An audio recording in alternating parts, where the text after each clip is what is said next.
Hi, my name is Elizabeth and I'm one of the family advocate interns with Dallas Children's Advocacy Center, and I wanted to read y'all one of my favorite books that I grew up reading. It's called Miss Spider's Tea Party. And this is something that if you're bored at home you can try and do as well. Let's have a little tea party with what you have around the house. One lonely spider sipped her tea while gazing at the sky, and she watched the insects on the leaves and many flying by. If I had friends like these, she sighed, who'd stay a while with me, I'd sit them down on silken chairs and serve them cakes and tea. Two timid beetles, Ike and May, crept from the woodwork that same day. But when Miss Spider begged, "Please stay," they shrieked, "Oh no," and they dashed away.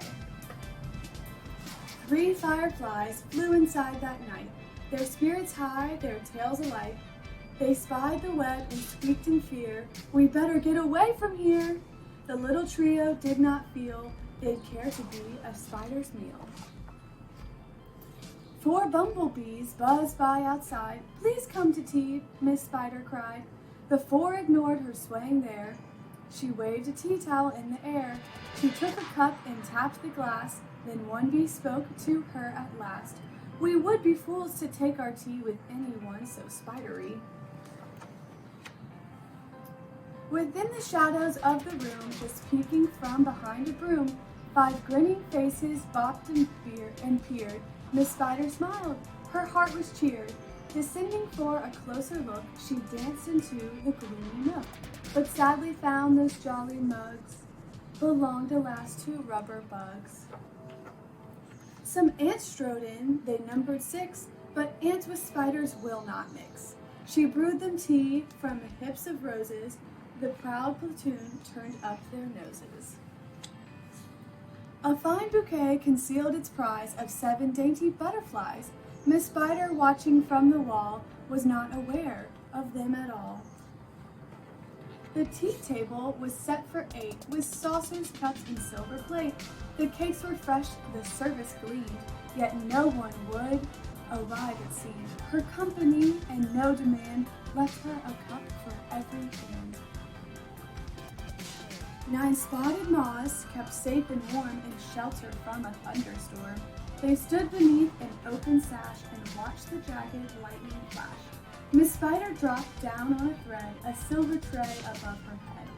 She hoped to please them, but instead, they flew away in mortal dread. "They've left me all alone," she cried. She dabbed her eyes and sadly sighed.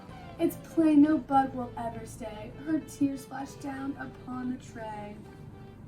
10 tiny steaming cups of tea were perched atop her trembling knee.